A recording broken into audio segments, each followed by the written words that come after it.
Welcome to episode 2 of Coral's Soapbox. Good morning, Coral. How are you? Good morning, Matt. Good morning, everybody out there. I hope there's somebody watching this. It would be awful if we're doing all this and nobody's watching.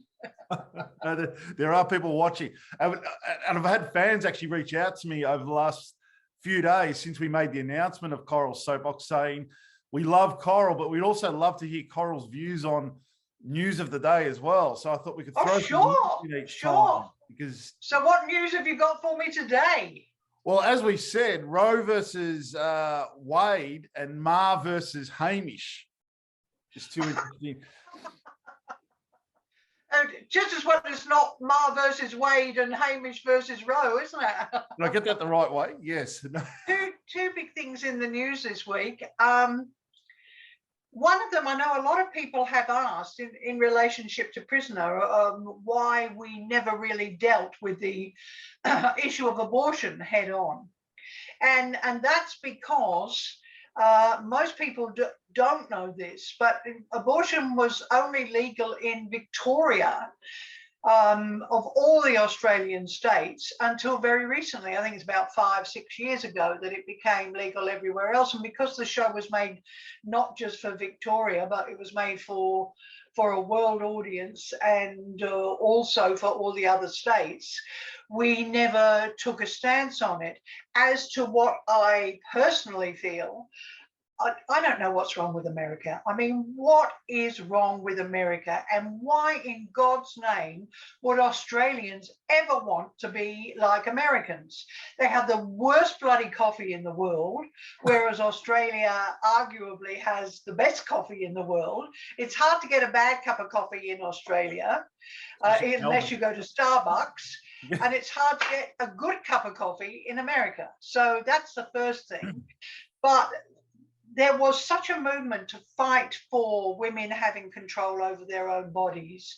And I think that does hark back to Prisoner, because what Prisoner was about largely was women who were put into circumstances that most of us can never even imagine, and how they dealt with that. And to come out on top of that means that you have to at least have control over what you do. Now, the Roe versus Wade decision has taken away that right for women. It's all part of a, bloody Donald Trump and the Republicans movement to, subvert women, to push them back again to being secondary citizens. One of the things that I loved about Prisoner and why I wanted to do it, I mean, I think I told you the first episode, when I saw the first episode, I pointed at the television and said, I want to write that. I don't want to write any of the other Australian shows. I want to write that. Was because it was about women, and it was, women who made mistakes. They weren't perfect women. They made mistakes, but they owned up and paid for those mistakes. Now, if abortion is wrong, it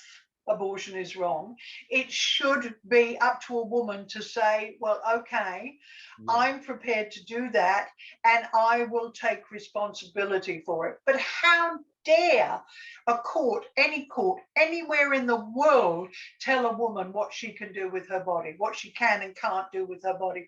It's absolutely disgusting. It's set equality between sexes. It's set that back 50 years now. We're going to have to start all over again. And the way to do it is not to be rampant feminists and say we hate men. The way to do it is to just keep asserting that we have the rights to make decisions about ourselves. I've had an abortion. I had an abortion while I was doing Prisoner. Wow. I was actually doing Prisoner, and I fell pregnant on my 40th birthday, so it would have been 1984, so it would have been up in the 400s somewhere. And I discovered I was pregnant, and my partner, longtime partner, Tony Druin, who suffered from bipolar disease, just said to me, I can't do it. I just can't do it. So there wasn't really any question. I needed to work because he couldn't. I had 2 kids already. I didn't want another baby. And so I went and had an abortion at 9:30, and at 12:30 I was back in the office plotting prisoner. Oh my God. Now, that's not to say that it was a nothing thing to me. Yeah. I still think about it. And I often think, well, that child would be 38 years old now. Isn't that astonishing to think that it would be 38 years old now? And would it have been a boy or would it have been a girl? You know, those are not, they're not decisions that women make lightly. But the only person who has a right to make that decision is the woman herself. So I've been irate this week. And I've, you know, really been spitting the dummy at people and saying, you know, this just is beyond belief. What is wrong with America? And the list is too long. We could spend, you know, 100 hours of tape saying what is wrong with America. But please, Australians, we don't want to be American. We're Australians. We're a kinder society. We're yes, of course, we have rednecks and we have people who are prejudiced. We have all of those because we're a big melting pot. But we also have kindness and compassion and the ability to mostly see the other person's point of view, which seems to be singularly lacking in America. But I don't want to get onto an American passion. No, I mean, it's worth discussing because it does resonate with Prisoner and some of the storylines, but also yeah, it does. And I mean, we took those chances back then to say, you know, I mean, the blog that I wrote for Neighbours was all about looking for an abortionist. We don't want to, it would be terrible if in Australia we went back to the idea of people going to backyard abortionists. But that was the only choice. And who does it affect the worst, of course? Not the people with money. They'll always find a way. You know, they'll get on a plane and go somewhere else. It affects the poor. It affects the people who can least afford to have. Yeah, they're not. They've got nowhere to go. They're going to have more children when they actually can't afford to care for the ones they've got now. Yeah. And it's just a recipe for disaster. It's a shocking, shocking thing. So am I pro-abortion? Yes. Am I pro-abortion up to, you know, the 36-week mark? No. I think there has to be, unless there is a medical reason why, there has to be a cutoff figure where you say, okay, now you make the decision. Do you have this child or do you not have this child? And I think that that is probably around the 15, 16-week mark. But that's my personal view, and I would not say to anyone else, well, you're crazy if you don't have that view. I would just say, what the f is wrong with you? That's all I would say. And what I'm about to say is very dark, but what I also read last night was that even from rape and incest. I know. I know. I know. So you can be raped by someone you had never met before in your life, and you are supposed to love that baby, which is a product of rape. And when that baby asks, who is my father, say, I don't know, he raped me. Your father is a rapist. It's just... well, as I said to my quite feminist liberal daughter, it beggars belief. It's almost like you're watching The Handmaid's Tale or something. Yes. It just beggars belief that in this year, 2022, a Supreme Court of a country should interfere with what a woman is allowed to do with her body. It's outrageous, just outrageous. Crazy.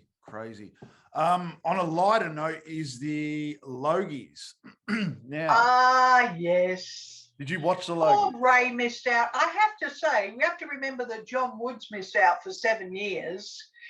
He was nominated 7 times for Blue Heelers and didn't win. Do I think it's the right decision? Well, actually, yes, I do, because the Gold Logie is for the best personality of the year. And Ray is an actor playing a role. Now, if Alf Stewart had been nominated as Best Personality of the Year, then the Gold Logie should have gone to Alf Stewart. But Ray is playing a role, and I don't think actors playing roles should get gold Logies. They should come into the most outstanding actor category or most outstanding actress category. So do I support Hamish Blake? Yeah, sometimes I'm a fan of Hamish's, sometimes I'm not. But Hamish is a personality. He's not an actor. He's not learning lines and then inhabiting someone else's body. He's always Hamish. And Ray is an actor. I mean, give him an award for playing Craven, give him an award for playing Alf, but don't give him an award for being the best personality, because if he's a good actor, we don't know what Ray's personality is. We only know what Alf's personality is. So, yeah, I think Hamish was the right choice, given the list of people that there were. I thought he was the right choice. You've obviously been to a Logie's when you're working in the industry back in the day? Would you believe, and I said this to someone recently who said, oh, I'd love to know what writers were there. Unless a writer creates the series, which was the case with Pacific Drive. What's it called? The newsreader. The newsreader, yeah. Which was Michael Lucas, which picked up all the award, picked up the best actor, best actress, best writing, best drama series. Unless the writer is actually the creator of the show, then writers do not get invited. So I've never, ever been invited to a Logie's. I've been to one Logie's because back in the 1960s, my father won a Logie for his show Time for Terry, which was a daily variety show, pre the Mike Walsh show and the Ray Martin show. He won best state personality, and I went to that Logie ceremony with him. But for all the others, no, I've never been. Wow. Never been. Wow. It's changed. I mean, it's not like it used to be. No, and look, it's a night of people patting themselves on the back, but by and large, it's a personality thing. It's a fan thing. Yeah. It's a fan thing. Now, I won an Augie, as you probably know, which was the Home and Away. Writers, pardon? For the Home and Away episode with Alf. For the Home and Away episode with Alf, yeah. And I didn't think I would be thrilled to win it, because I knew that a lot of people who were voting, I didn't think were very good writers. When I heard I had won it, I was actually surprisingly touched, because it was other writers who were choosing me to win that award. And when I, the following year, met some of the judges, they weren't supposed to tell me they were judges, but they were. My hair's falling down. I do apologize. I'm desperately in need of a haircut. And when they said how gobsmacked they were by the script, because it was so unlike any other soap script they had ever read, I was really touched. I was very, very touched, and I felt really good about winning it. And it sits, just so that people know what we're talking about. Where does it sit? Hang on.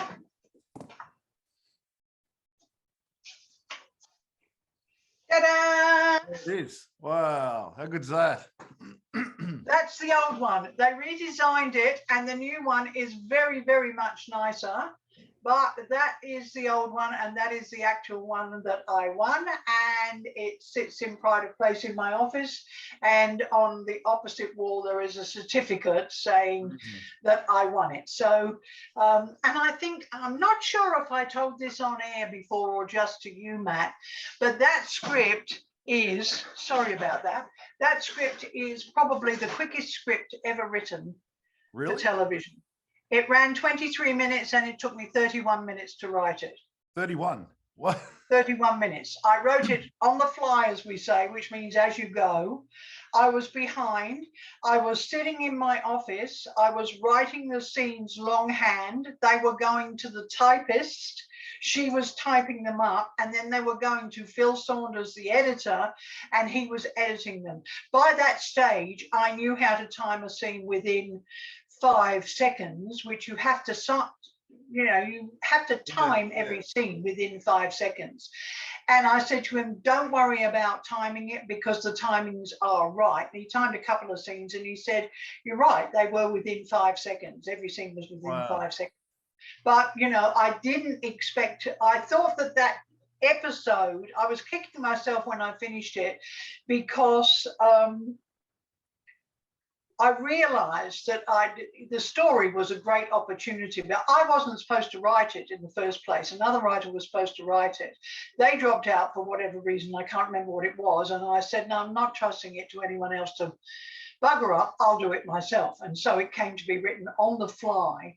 When Bevan Lee read it, he said, I will eat my hat if you don't win a Logie if you don't win an Augie, the Writers Guild Awards, for this script. So I actually got a cloth hat and I stitched those long pieces of licorice all around the border for him to eat his hat. And bugger me, I won, and he didn't have to eat his hat. So I really wanted, I had it in my bag at the Logies because Bevan was there, and I had so wanted to pull it out and say, come on, eat your hat. And I won. So he didn't have to eat his hat. So it's actually, it's an interesting, because that's not a popularity contest. That was writers choosing writers. That's why I think the Screen Actors Guild has more awards, has more weight for actors than the Oscars does, because the Oscars are voted on by everyone, and even though they're in the film business, if you are employed in props on films, if you're a member of the Academy, you still get to vote for who the best is. You might know absolutely nothing about photography or absolutely nothing about writing or acting. And so, you have to think, well, should everybody vote? And if everybody votes, shouldn't it just be called a popularity contest rather than for the skills? If it's for the skills, then it should be the people who have those skills who are saying, bloody hell, I wish I'd written that, or I wish I'd done the camera work on that. Yeah. So Hamish, yes, good on you, Hamish. And just going back when you said you wrote an episode on the fly, I do have an interesting question.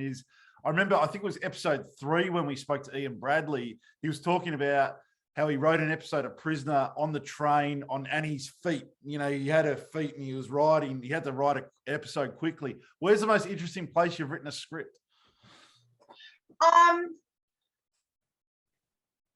The toilet. The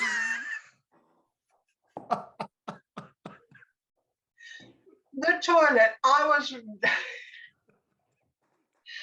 was quite sick with gastro.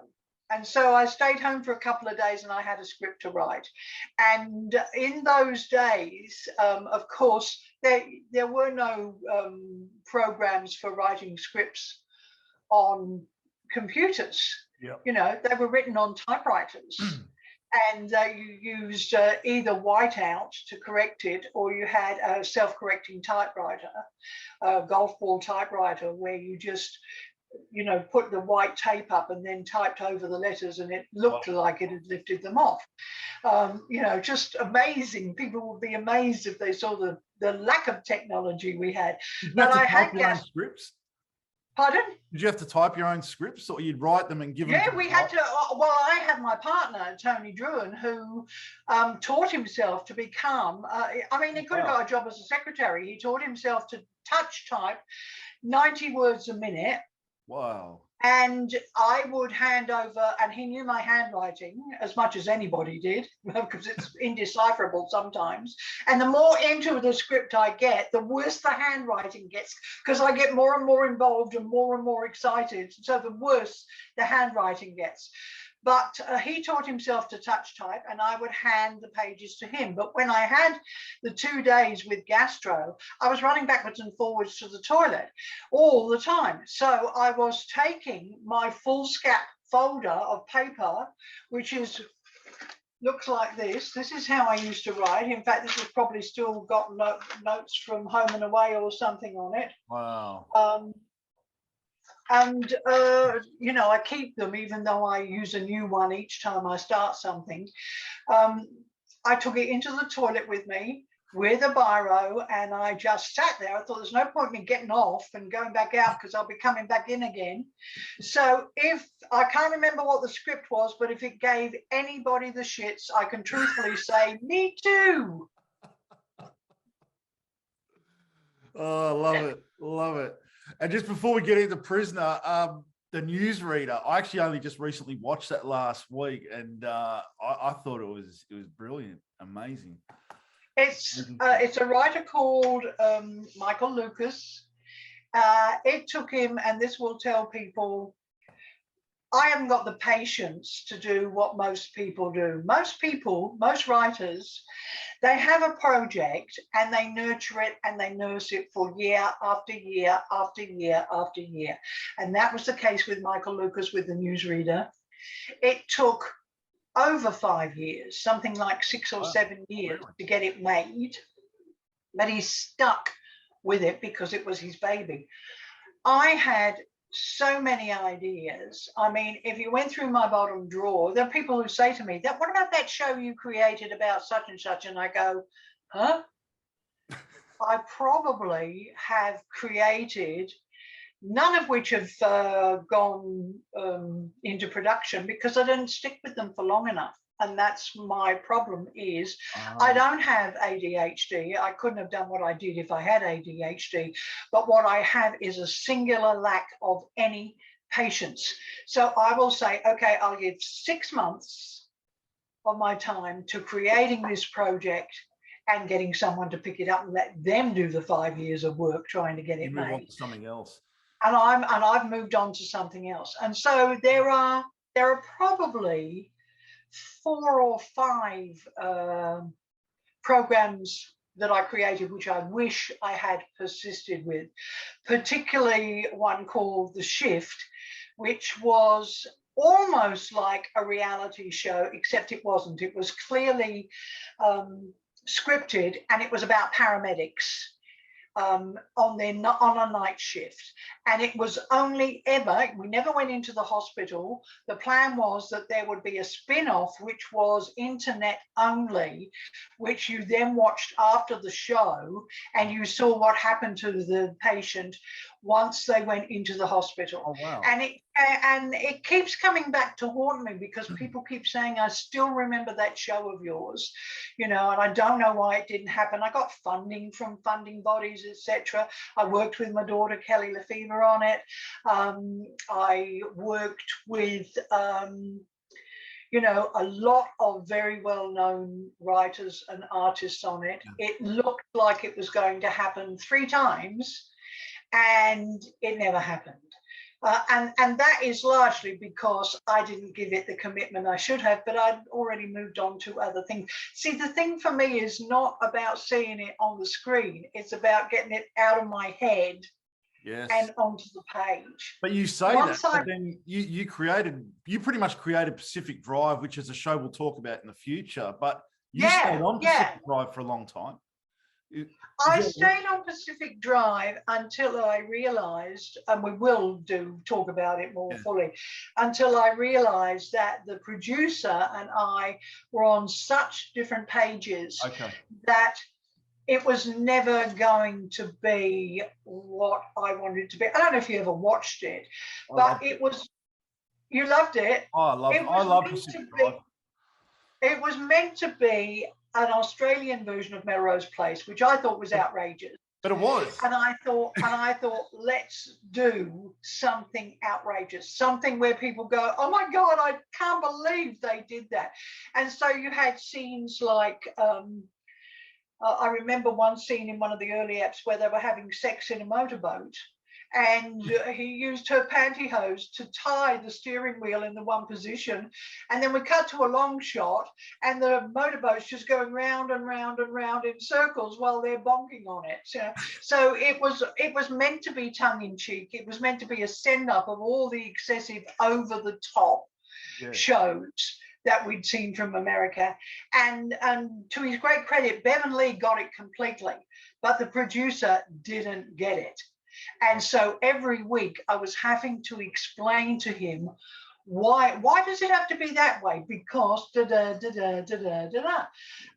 he didn't get it. He did, and certain of the directors didn't get it. I mean, I think I told you in one of the Talking Prisoner eps that one of the directors took a whole episode which was set at night, because we had set the episode starting at when the sun went down and then run through until the sun came up. And he wanted to shoot in the sunshine. He wanted to shoot all the luxury boats. So he just said, we'll just make all of that night into day.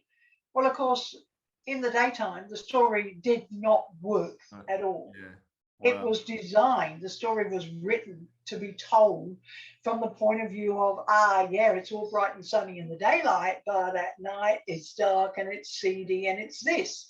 Yeah. So I stuck on Pacific Drive for the first 100 episodes, which is not insubstantial. Most shows don't run 100 episodes. I mean, I don't think that the 8 seasons of Wentworth has run 100 episodes. No, it hasn't. No.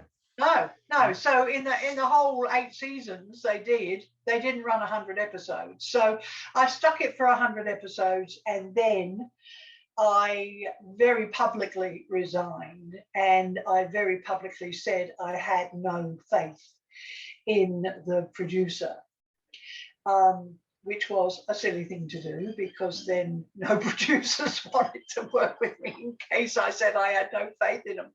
But Pacific Drive could have been, and it was always meant to be, people said, they bumped it up to being a late night show. It was always meant to be a late night show. Yeah. It was almost going to be, it was going to move further and further almost into the soft porn territory, because women like soft porn.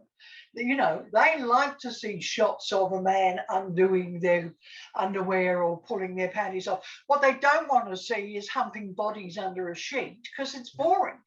Men are quite happy to see that, or without the sheet, but women aren't titillated by that. So it was meant to be that kind of a late night show. Always. It was never meant to be like Paradise Beach or like Breakers or any of those serials which were for a teenage young adult audience. This was meant to be for grown-ups who'd seen all the outrageous Melrose Place type shows and enjoyed having the piss taken out of them. Yeah. But it was a failure, and I have to own that it was a failure. Funnily enough, not long after I left, the producer actually saw, it may have been Trey and Amber's wedding in the graveyard in the cemetery, but the producer did turn around to Bevan and say, "Oh my God, now I get it." Well, he was about 6 months too late to get it. Who really stood out to me on that show was, and I think she was maybe unknown at the time, was Kimberly Joseph. She was amazing on Pacific Drive. What she play? The character, I'll look it up. She played, what was it? I love Pacific Drive. I'm just trying to remember the character's name was. I because it's so long ago, I can't associate the characters with the names of the actresses, except for a very, very few. Yeah, well, I think she was in it from the, I'm trying to remember now. I'd have to go back and look. Yeah, I'd go back. Save it for Pacific Drive. I'll remember by then. Yeah. No, well, there is a lot of fans out there for that show, so it will be a good one. There was supposed to be a 25th anniversary reunion a couple of years ago. Really? And for some reason, it never happened. But I know that there would have been a few people who would have come, because those who got what the show was trying to do Incidentally, the part of again, I can't remember his name. The guy who falls in love with Melissa Kurtz, dark hair, what's his name? Oh God, isn't that terrible? I'm so sorry, poor actor. But that part was supposed to be played by Simon Baker.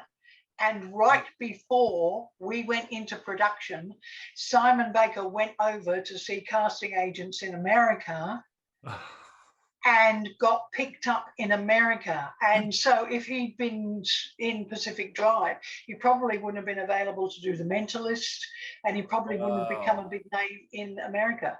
Because he was just coming off the back of E Street at that time. Yes. He played the cop. Coming off the back of E Street.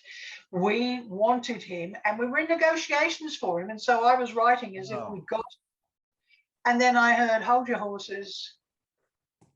It's not going to happen. But Pacific Drive did break a lot of new ground. And I'm glad we're going to do a show on Pacific Drive, because it did break a lot of new ground. I mean, the new ground wasn't always appreciated. You will have figured by now, because I'm sure you've got feedback from people saying how they adore me, but you've also got feedback, people saying, get that bloody bitch off the screen. I'm sick of looking at it. I don't want to hear any more of it. So I think my work in shows tends to polarize people. That's a good thing, though. It's a good, it is. It's if you're not pissing someone off, you're not doing it properly. That's true. I honestly believe that, because if everybody loves what you're doing, you're playing too safe. You're going straight down the middle, and there's nothing contentious, and there's nothing for people to get riled up about. If you're not pissing people off, you're not doing it properly, and that includes producers and heads of networks and everyone else. If you've got to piss them off and hope they don't fire you. In most cases, they fired me, and in some cases, they then rehired me because they realized, hey, it was better to have me on the show doing good work, even if they had to put up with me, pissing them off. And Peter Penny, through my time on Prisoner, the Grundys were Reg Watson, Peter Penny, and Don Batty. And I've now become good friends with Peter Penny, who for 40 odd years referred to me as that woman. But I've become good friends with him. And he's in hospital recently because he's in his 80s now. And he phoned me to see if I would review, because he now, like me, reviews theatre. That's what he does. It's more a hobby than a job, but it keeps our writing skills in. And he rang me up and said, listen, would you review 9 to 5 for me? Because I'm in the hospital and I can't get to do it. And we got on to talk. I said to him, he said, who would have ever thought that we had a mutual love of musical theatre? And I said, what do you mean, back in the days when you called me that woman? And he said, oh, let's not go there. Let's not go there. And I said, you have to be honest, though, because I did leave the show and then I came back again 3 or 4 months later. I said, to be honest though, I was the best story editor stroke script producer you ever had on that show. And he went, you want me to say yes? And I said, no, I just want you to be honest. And he said, we'll have to meet and have a coffee and talk about it. So I wasn't prepared to. That's one of the things I love about you, though. Hang on, I think I've lost you. Are you still there? Yeah, I'm still here. I'm having trouble hearing you, though. Have you got a volume control your end? No, it's all good here. Just froze for a little bit. Oh, that's a little bit better. Yeah.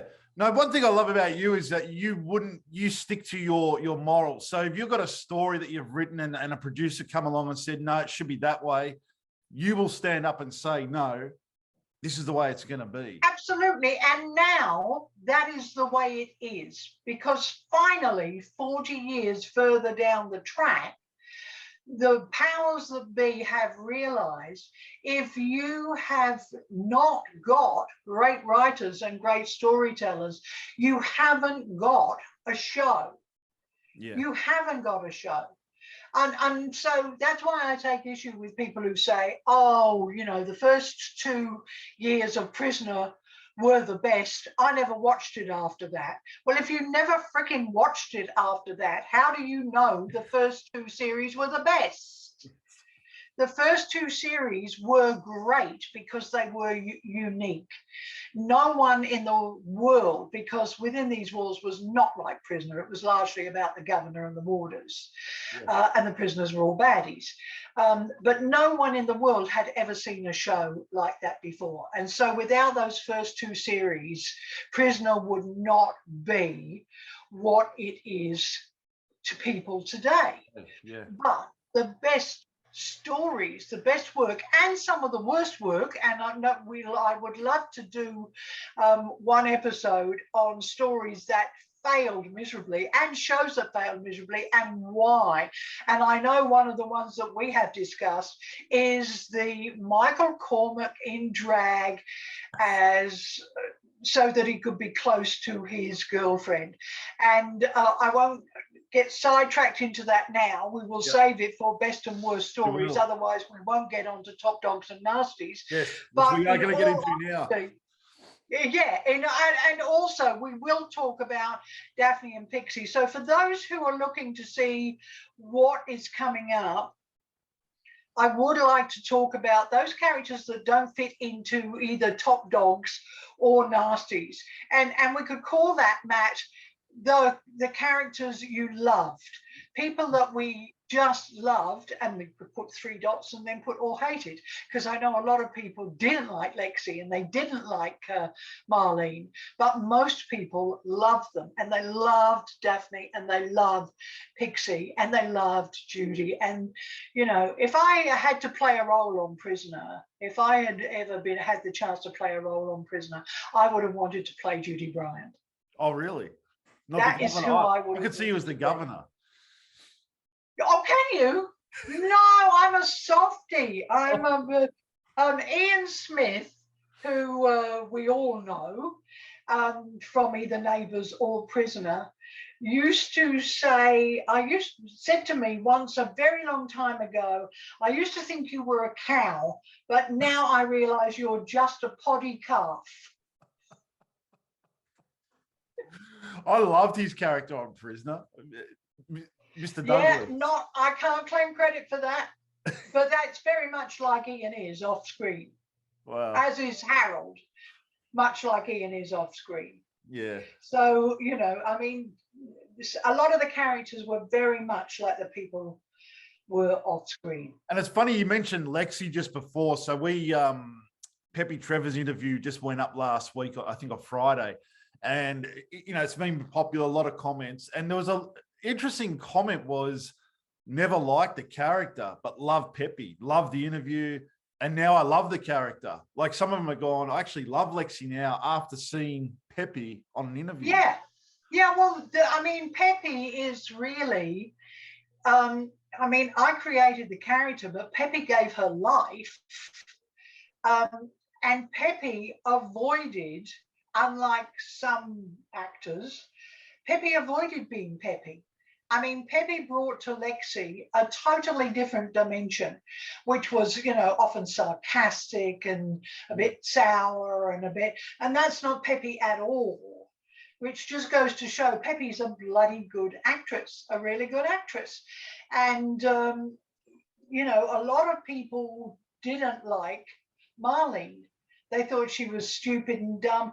Well, you know, she was your typical 18-year-old at the time. You know, I want to belong. I want to be part of everything. So I don't fit in with the girls because I'm fat and not terribly pretty.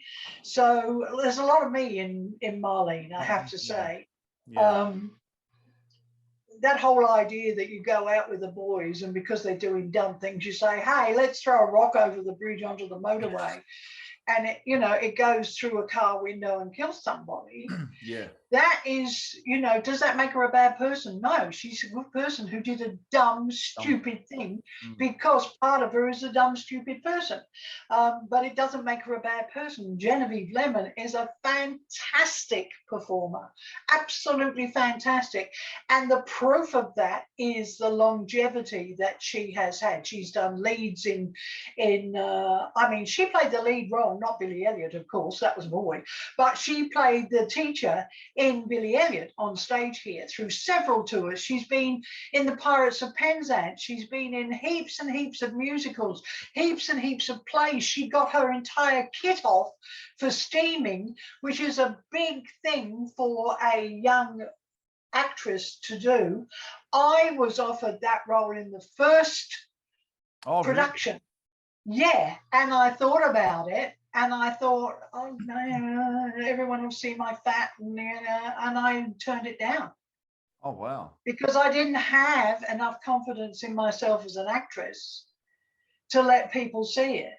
Nowadays, I would do it in a hit. I mean, I would do a play like Calendar Girls and get my gear off in a hit, because who cares?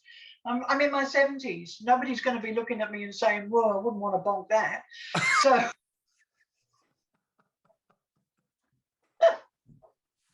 I would think there was something wrong with any bloke that did. I have to say, you mentioned 9 to 5. I did see that photo of you on Facebook on the way to 9 to 5, and you look glamorous. Yeah. Oh well, I mean, I don't make a big effort for this, because I like it to be more that we're just talking, rather than that, you know, I've got up and spent 2 hours putting a makeup. I'm going to take this bloody alligator clip out of my hair and just do this with it.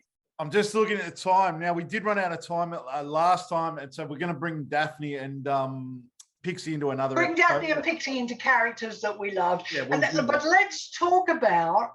Who's the first one? Because I know you like the top dogs and the nasties. Everybody likes the top dogs and the nasties. And of course, the thing is, the top dog can only be on the prisoner side, but the nasties can be on either side.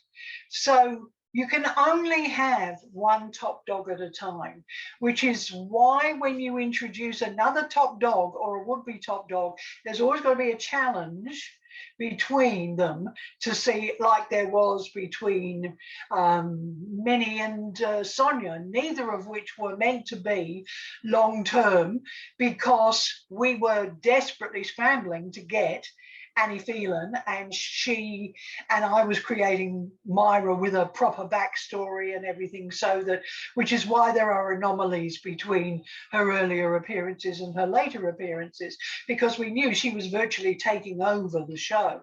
So she had to gel with Maggie as Joan, and she had to be a bigger, better version of B. Yeah. So what the qualities that you need to create a top dog.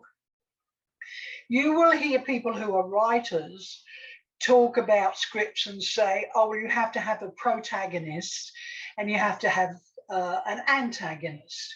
And another way of saying that for lay people is you have to have a hero and you have to have a villain, because you have to have someone for them to play against.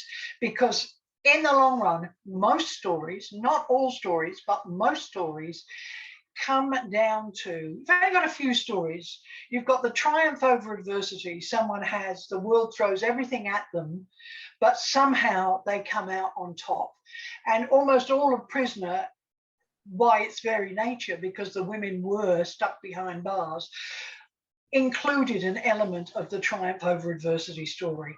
The other story you can have is the redemption story, where somebody is a baddie, but they do something good, and that redeems them from what they've done. And then there are the, obviously there are the thwarted love stories and a few others. But Prisoner hinged largely on redemption stories and triumph over adversity stories. So if you're saying, okay, we've got this heroine, hero, if we're going to be gender non-specific. Can you imagine if Prisoner was gender non-specific? What a freaking mess it would have been. So I don't get all this. I don't identify and all the. Oh well, I'm glad you don't get it, because you're only 40 odd, aren't you? 44. And I'm 78, and I think, what is this all about? From now on, I choose to be known as one of my favorite comedians and such a great actor, Eddie Izzard, now chooses to be known as she. I mean, he's been a cross-dresser for 30 years, and all of a sudden, and bisexual for 30 years, all of a sudden I choose to be known as she. Well, I'm sorry, Eddie, you're not she to me. Just quickly, I watched that Ricky Gervais special a few weeks ago on Netflix. Oh yeah. I mean, he offended everyone. Oh yeah. But I loved it. I thought it's so true. Like, it's so. Well, as I said, if you don't offend anyone and you're a comedian, you're not doing your job. That's why political correctness, as you know, I did stand-up comedy for 25 years, and I grossly offended people, and mostly I offended. I used to play on the fact that I was very overweight with very, very large tits, 44D tits. So. You know, I used to pick on skinny women in the audience or quite normal sized women in the audience, you know, and say, oh, you wouldn't. And I would say, fellas, would you want to bonk that? You know, look at the hips. They're like razor blades. You cut yourself to pieces. You know, and that is the level of comedy I was doing. Now I wouldn't be allowed to do it. I remember I used to do a whole load of Irish jokes, and then Al Rasby got into Parliament. You weren't allowed to do any ethnic jokes. So I used to start, and I used to tell the audience I can't do my Irish jokes anymore. So there were two aliens walking down the street, because you can do aliens. So there were two aliens walking down the street, and one turns to the other and says, hey, Paddy, what do you think about that then? Like, do it all with an Irish accent. That was my way of doing my Irish jokes, pretending they were aliens. But getting back to, I'm getting diverted again. It's your fault. It's not my fault. It's your fault. You back to Myra. Okay, so Myra, creating Myra and creating any top dog, what has she got to be? She's got to be strong. She's got to be strong enough to take on the strongest person there and beat them, but not for her own gain. She's got to be compassionate. She's got to understand that everybody doesn't have her strengths, that there are people who are weaker than she is. And it's her job, if she's top dog, she takes on that responsibility for looking after them. She's got to be emotionally connected. In other words, it's got to be, how does someone else feel about something rather than how I feel about something. So it's got to be for the good of the women, so that if someone comes up against her and threatens the women or the people she is responsible for, or the status quo that she has established, she is strong enough to fight them. And that's why I maintain that. And I know there are people who don't agree with me, and that's absolutely fine. It depends what you want from a show.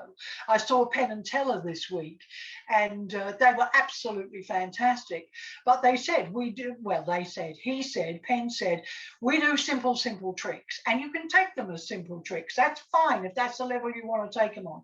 But if you want to look a little bit deeper, you will find subtlety and nuance and narrative storyline and all of those things which some people need in order to engage. So my reason for maintaining that Myra is was a better top dog than B. Smith was not because I created Myra and I didn't create B. Smith. Not at all. It was simply because B. Smith wasn't drawn with those characteristics clearly enough delineated. Too many times, I don't know if you felt this, but too many times when I was watching it, long before I ever thought I would get a writing gig on it, I thought, yeah, but that's not really fair to the others. That's what she wants. That's not really the best thing for the women. So she didn't have the character didn't have the right degree of compassion, had the strength, had all of the strength, didn't have the right degree of emotional engagement. Myra would treat someone who was in pain or distress very differently. B would be very much about, well, get over it. You know, we're in here and we're fighting to stay alive and we just deal with it. Whereas Myra would understand that not everyone could deal with it. So that's a reason why I say she was Myra Desmond. Forget about Annie Phelan and what's her name? Oh God. Val Lehman. Forget about that. I genuinely did for that moment blank out her name. I'm sorry about that, Val. I just think that the character was better drawn. I just think that Val could maybe have played all those things, and we tried to give her some stories that showed a softer side. But B. Smith was so locked into being, cross me and, I'll stick your hand under the press, or that, you never expected her to say, it's going to be okay, and put her arms around somebody, and then go after a screw and say, you bitch, you are history because of what you did to her. You never saw her do that. It was always, she would say to the other women, I'm going to get him. I am going to get him. But she never, ever took an honorable stand and faced the person and said, I am responsible for them, and therefore you are answerable to me. And that's why I think Myra was a better drawn top dog. When you look at people who attempted to be top dog, or who we put in that top dog role for a little while, you've got the Minnie Donovans, who that was coming off of, and Wendy Playfair was such a terrific actress, but she was, we were in that hiatus between B leaving, Val leaving, and Annie being available, and us getting her in.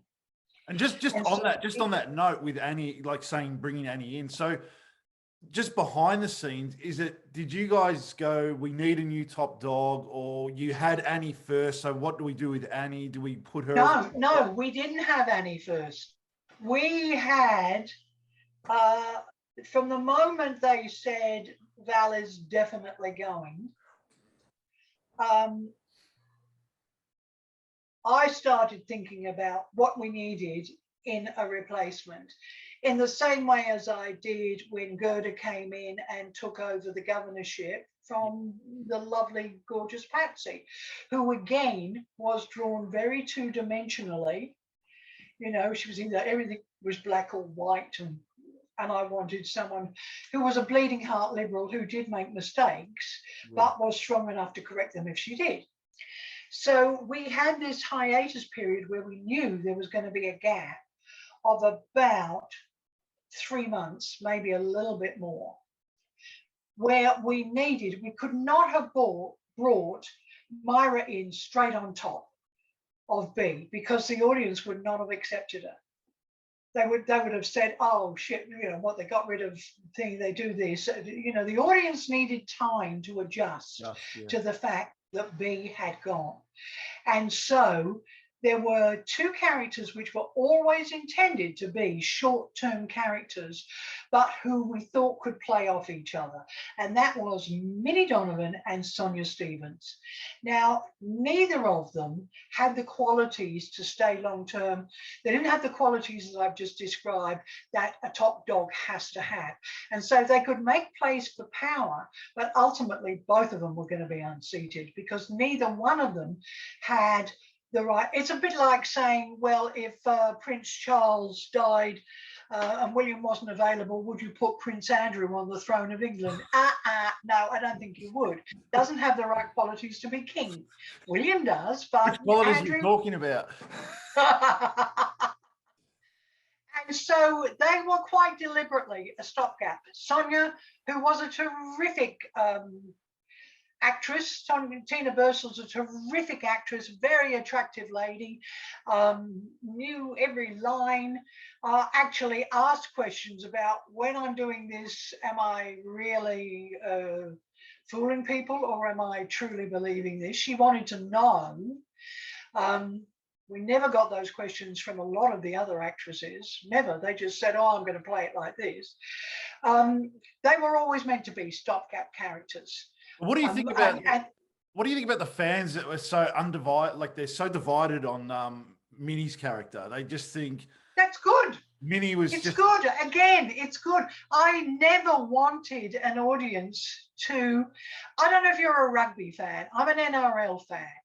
So are you not a sports person, or? Oh, a little bit, but Well, I mean, rugby's big where you are, and not, you know, football. AFL's big here. oh, AFL's big there. Well, Yeah. I watched the State of Origin last night, and Billy Slater, who's one of my heroes, because I support the Melbourne Storm. I will always be a Melbourne Storm supporter. Billy Slater was asked, because the Blues were in front at the half time, he was asked by somebody, oh, what do you think, Bill?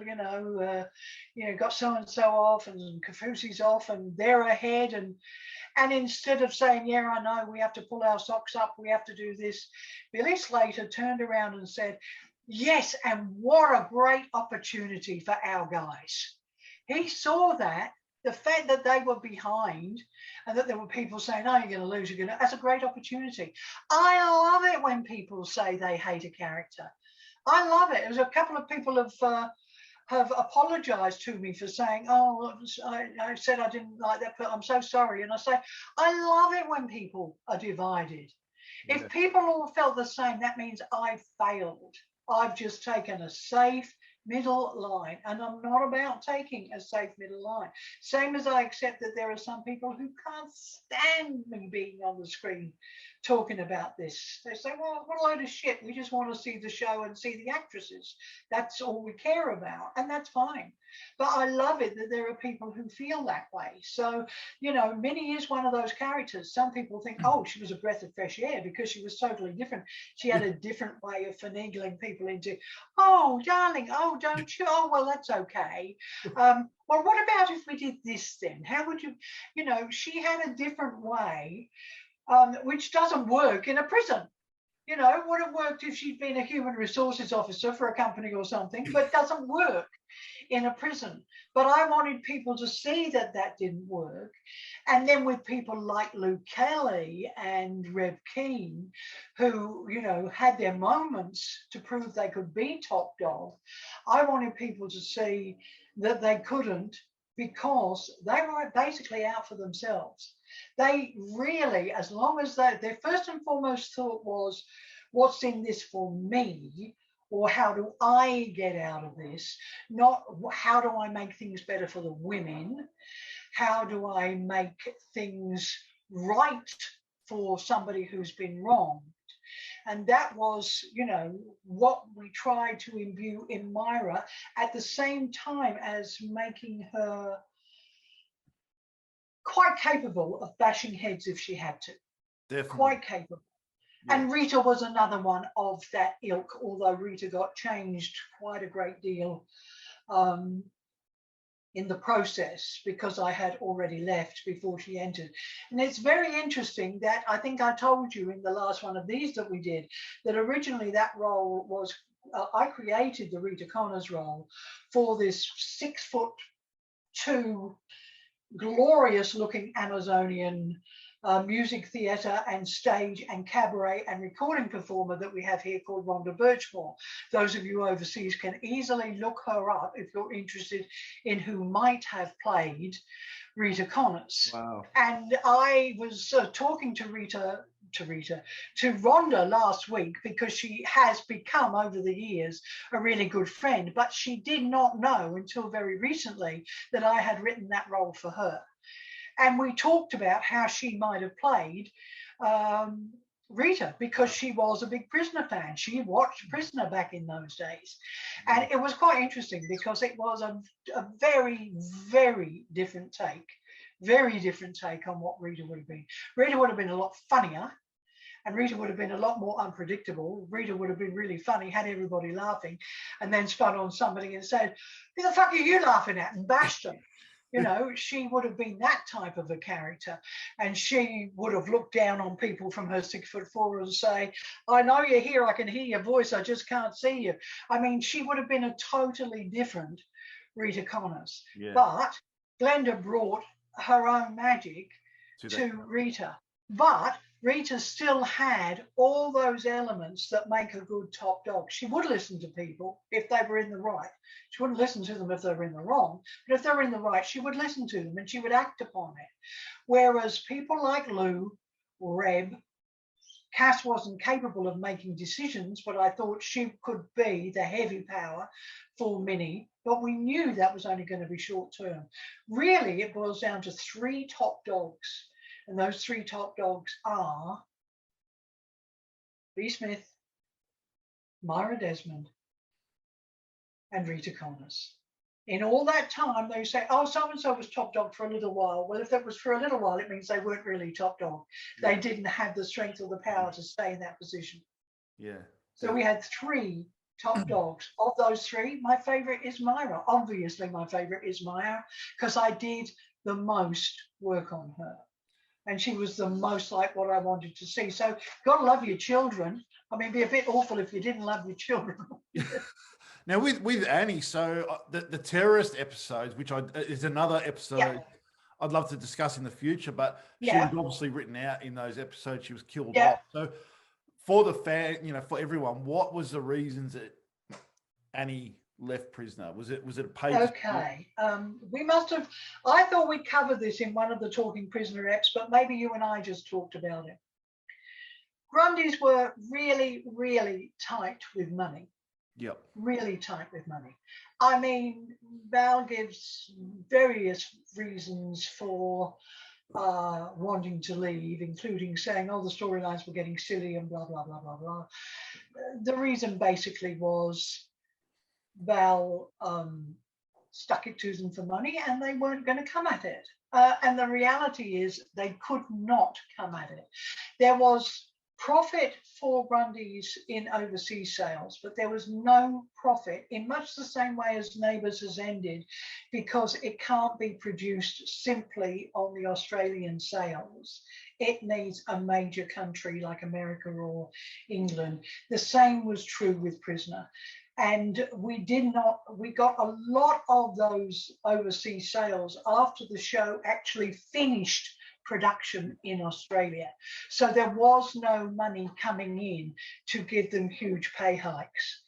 Annie got it in her head that if we could hire a helicopter, then if Grundys had the money to hire a helicopter, then they had the money to pay her an extra $200 an episode. That's all it was, $200. An episode. Which back then would have been similar to maybe what, $600 or $700 now? Oh no, probably about $1,000. Maybe Okay. about $1,000 an episode extra. So $2,000 a week extra. Okay. And I argued that we pay her that. I said she's worth it to us. She has a following. She had a huge following. At the time the show was going to air, through its initial run, right up to 1985, 6, whatever it was, Myra was far more popular than Bea had been, far more popular. And I said, let's pay it to her. And they said, number one, we can't, we don't have the money. And number 2, we can't have an actor, because it's already been tried on us with the last top dog, saying, if you don't give me more money, I'm going to walk out. And so they said, either she has to stay because she wants to stay, or you have to write her out. Can you write her out? And I said, well, you can write any character out.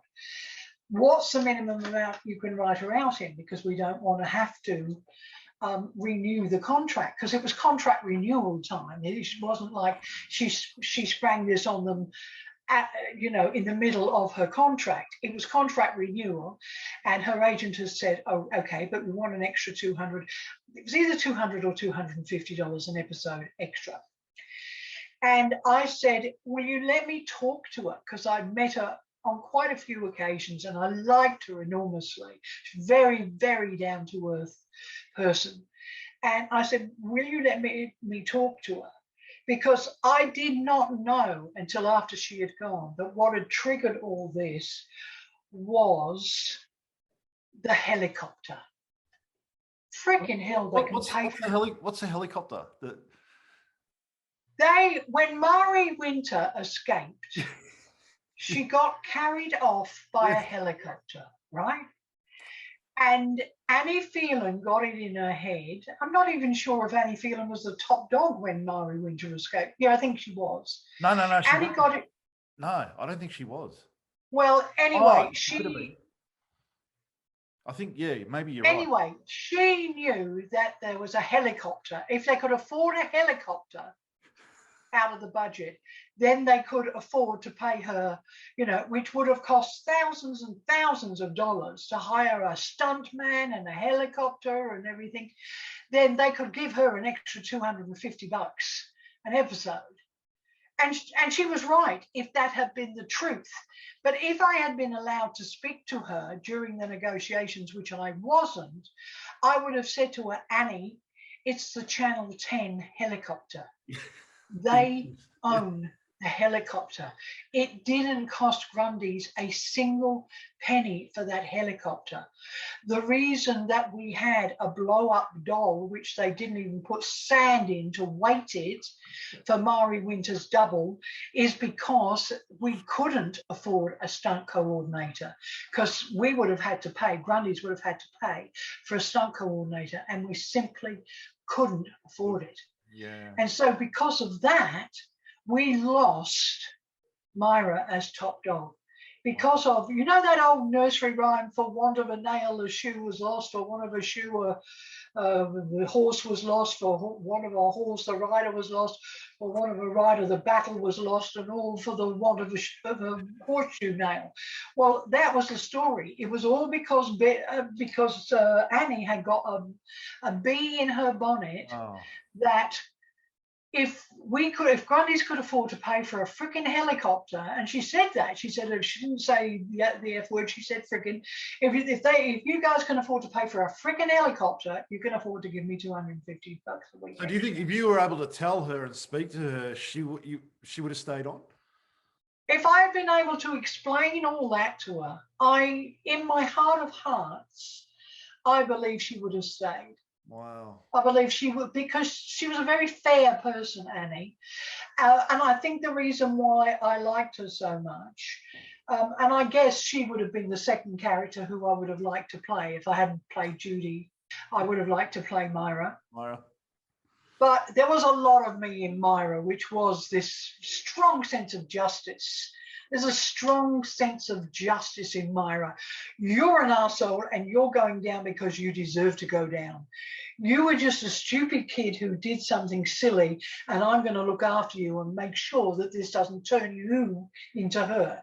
That was what Myra was about. That's what I'm about in life. And as a writer, I hope is that, I have a sense, and I'm a Libran, and the scales, when they're balanced, they're very well balanced. A lot of the time, I know you can only see one hand here, and I can't get both hands. Yes, I can.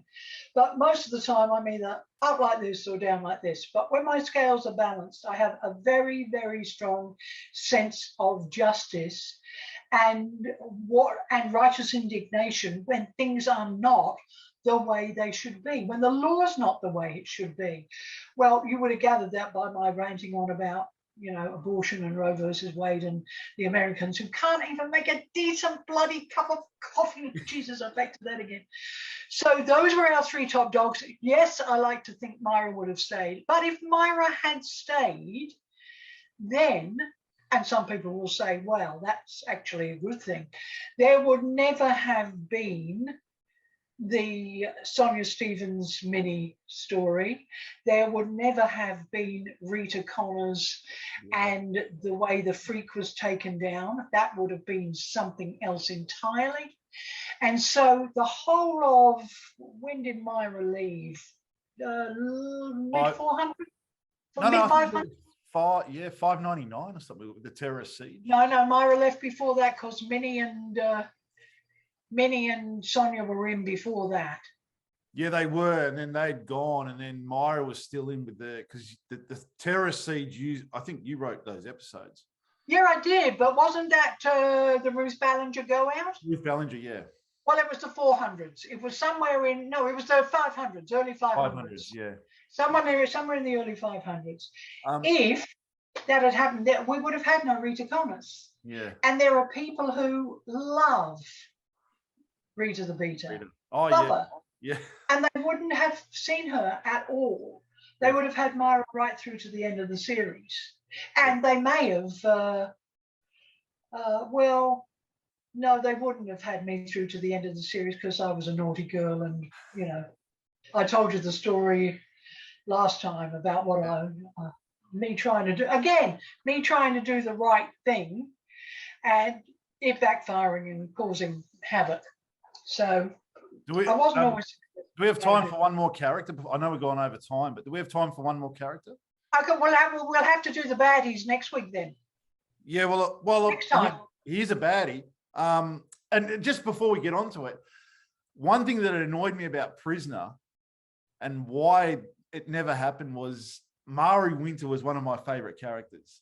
Maggie Miller was just loved her. Why she was never brought back? Maggie Miller was at the time and right through to the early 90s when 1988, I moved up to the Gold Coast and we lost contact. But Maggie would quite regularly come to my house. We hung out. Yeah. We loved each other. Maggie did not want to be tied to a long-term contract. She did not want to be, and you could not have Mari Winter, Myra Desmond, the Frigg. You know, I talked to you in one of the early ones that we did about how some characters pulled focus away from others. Yes. Mari pulled focus away from the lead characters. Now, you can really only have, because all of storytelling is about the hero's journey, much as I've said thematically, it's about redemption or it's about triumph over adversity. You've still got to have the hero's journey going through it. There's always, in good storytelling, someone who you latch onto and you want them to succeed. And Mari was so strong as a character, and Maggie was so strong as an actress that you were sort of following a person over here and then going, what's she up to? Yeah. She was pulling focus. And I said, look, we can give you an epiphany and make you into a caring, gentle human being and make you top dog. But, you know, we need you for 3 or 4 years. And Maggie just said, oh, I'm not up for 3 or 4 years of doing this grind. She found it hard. She did find it hard work. Yeah, she mentioned it on the interview when we spoke to her. She said it was long days. Hard work. Very, very long days. Yeah. Did she talk about the fact that she could have been top dog, or did she not? No, she didn't mention that. No. She did. She did, however, give us the laugh. That laugh. Which was her laugh. Great lady, great actress. Terrific character. She was, you know, one of my fond memories from that time. She was terrific, and I know you would have liked to have seen her back. But Mari goes into that, for me, she goes in that grey area of, well, is she a real baddie? Or is she sometimes a baddie, but sometimes a goodie? Or is she, whereas we had to know that the top dog was a good person who could do really bad things, but essentially a good person because they were our hero. And then you would have people like on the other side, like Len or Jock, who were bad people who could occasionally do nice things. And you'd think, hello, why are they being nice? But some people are what you see, and some people are something totally different. We are not always what we do. What we do can sometimes sit outside of what we are as a person, and it's the circumstances that make us do what we did. And that was the problem for me with to go back to the original, because we'll wrap up on Top Dogs. To go back to B. Smith, we understood why B. Smith did what she did. We understood why B. Smith took a gun and killed her husband because he got her daughter on drugs. And is that the story? I think pretty much from memory. And her daughter had died and she was racked with grief. But that does not that is something that happened. That is something that she went through. That is not who she was. Who she was should have been who Moira became, a grieving mother who should have had compassion for other people's circumstances. But because she had so blatantly committed these crimes and wound up inside, and because she needed to survive, the writers in those first couple of series had made her this hard-nosed bitch who would not stand any shit from anyone. And, you know, it is a fact. I mean, somebody queried it and says who, but it is a fact because we do research groups, survey groups all the time on television shows. It is a fact that men loved B Smith because she behaved like a bloke would behave, you know, hit somebody first and ask questions later. Whereas women liked Moira better as top dog because Moira was about, I want to be fair. I don't want to kill you if you don't deserve to be killed, but I will kill you if I have to. Totally different sensibility between them. And that was largely, you know, the fault of, but as I've said over and over again, Ian Bradley and Denise Morgan thought they were writing a 16-part show. They had no idea they were writing a 692 hours. Not 692 episodes or half hours, but 692 hours. Wow. They did not look at the repercussions because we don't in life of who is this person in 5 years' time? Who is this person in 6 years' time? Mm-hmm. Now, I know there's one more that you want to do before we wrap up this one. Who is it? All right. Well, I know we touched on him in your interviews, but Len Murphy, played by Maury Fields. Yeah. I mean, what a character. So episode 493, and he left in 511. Now, one thing I know you created this character, but one thing that really stood out to me with him was he had such a strong backstory, which you really never saw in Prisoner a lot. But he had the male inmates knew him, someone from the department knew him. I mean, there was people that knew him. And I wanted to give him a strong backstory, and, you know, I am not, so please don't anyone post anything saying, oh, what a cow Coral Druin is, because I probably am, but not in this instance. I wanted to give him a strong backstory in order to stop Maury from being Maury. I wanted to give him all this information about the character so that Maury would not come through. He would become Len Murphy. But Maury is an old vaudevillian, like myself, musical person. And it was just too deeply entrenched in him. So every time I looked at Maury, I saw Maury doing his shtick. And I didn't believe him from an acting point of view. So not only that, but he did pull focus from Joan. Yes. You know, he chose to, because he would be the first to tell you that he wasn't an actor. And, you know, my dad used to say, I'm not an actor, I'm a song and dance man. You know, and so even when my dad was doing drama, which he did Homicide, and he did a series which I can't remember the name of now, which was kind of like Friends, in which he played the landlord. Can't remember the name of it. Will in time for the next one. But my dad always used to say, I'm a song and dance man, not an actor. If you want real acting, you're not going to get it from me. And Maury used to say the same thing. You know, I'm a song and dance man. But we needed, in order to make Len truly menacing.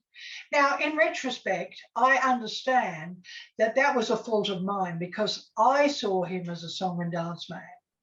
And I saw him, you know, he would go into his voice sort of occasionally and say, now, Lookie and Missy. And I would think, oh, he's on Hey, Hey, It's Saturday doing Joke of the Week again. But the reality is that there were millions and millions of prisoner viewers across the world who'd never seen Maury in music hall doing his shtick.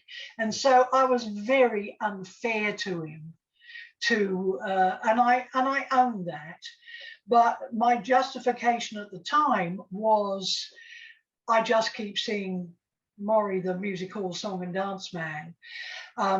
However, a stronger rationale, and one that does hold up, that does not hold up, because that was in my head and I should have just got over it.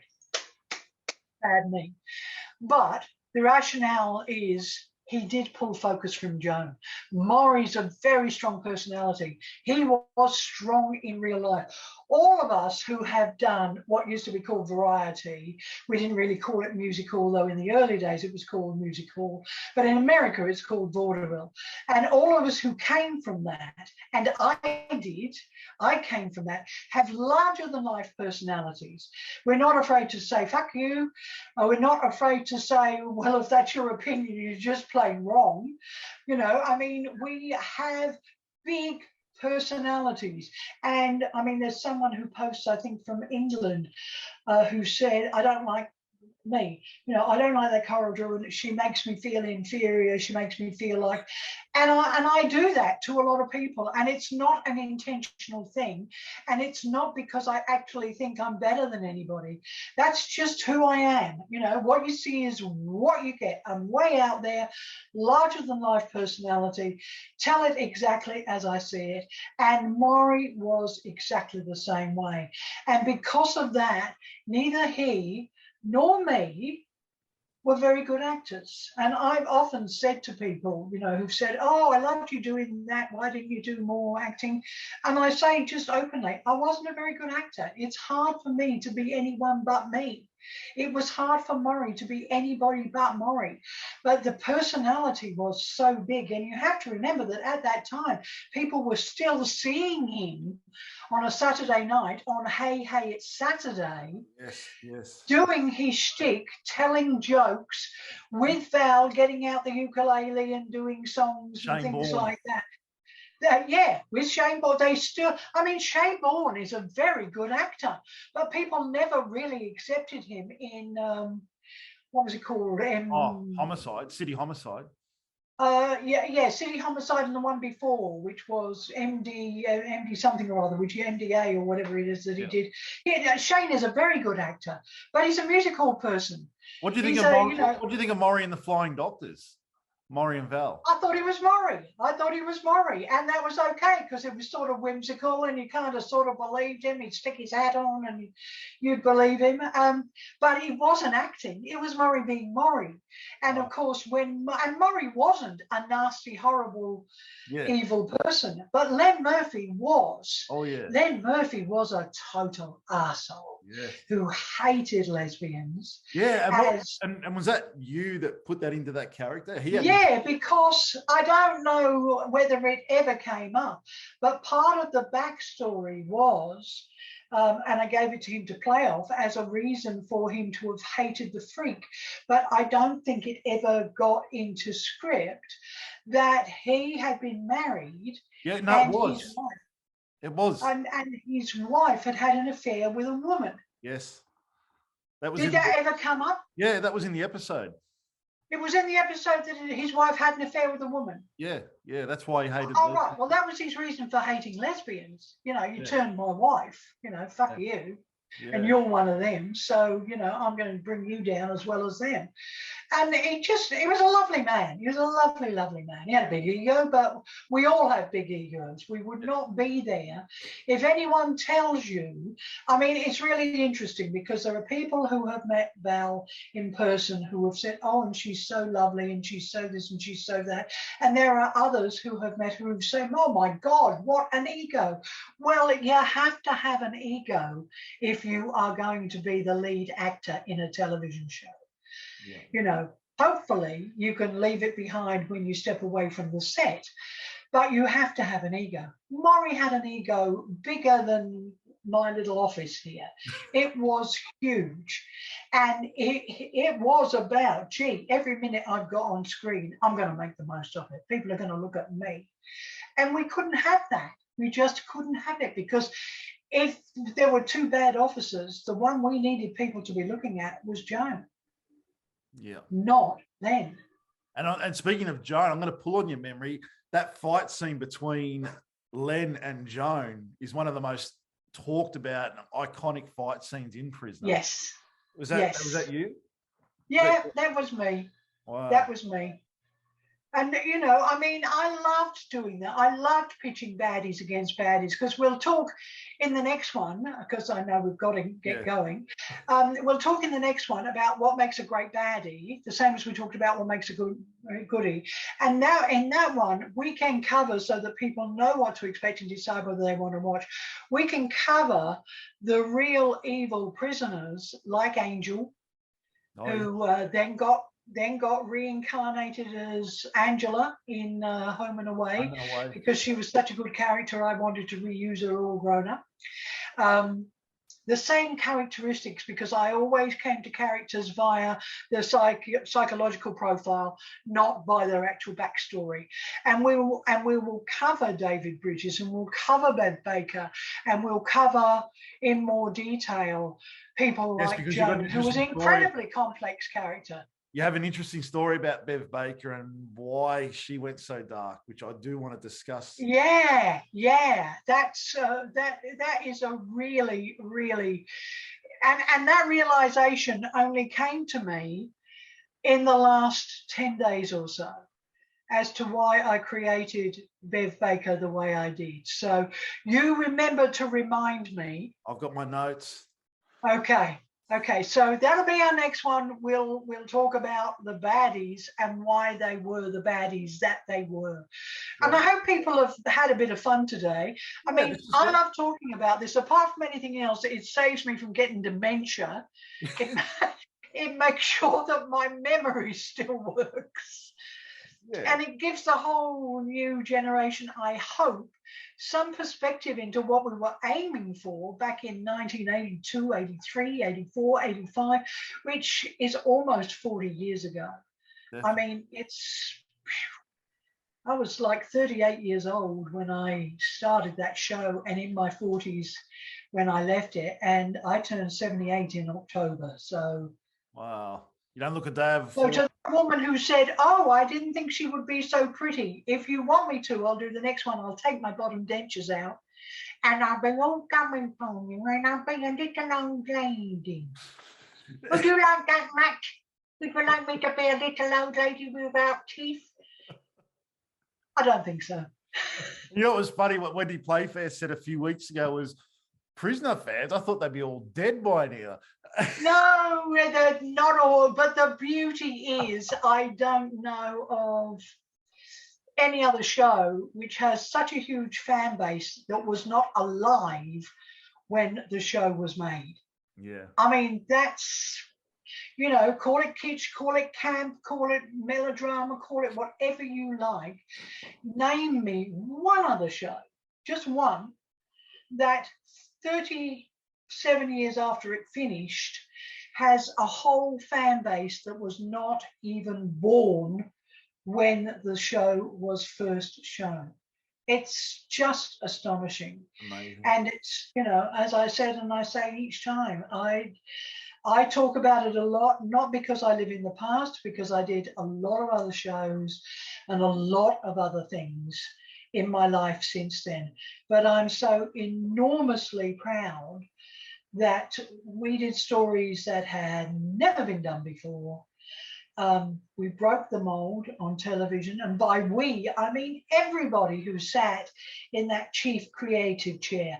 Ian Bradley, Denise Morgan, Dave Worthington to a smaller extent, myself, you know, we actually, and then Bevan Lee after me, and Alison Lascelles for a short while at the end, you know, we made history, and we should all be really proud.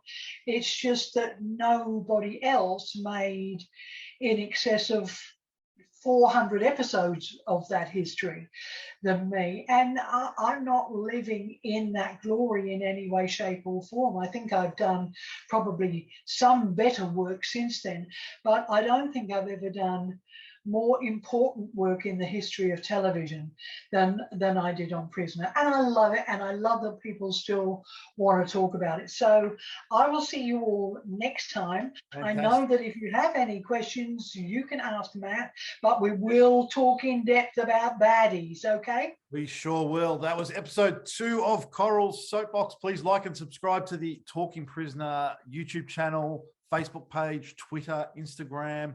And this episode will also be available across all the podcast platforms, including Spotify, Apple, Amazon, iHeartRadio, and wherever you get your podcasts from, and the talkingprisoner.com website. I will see you soon.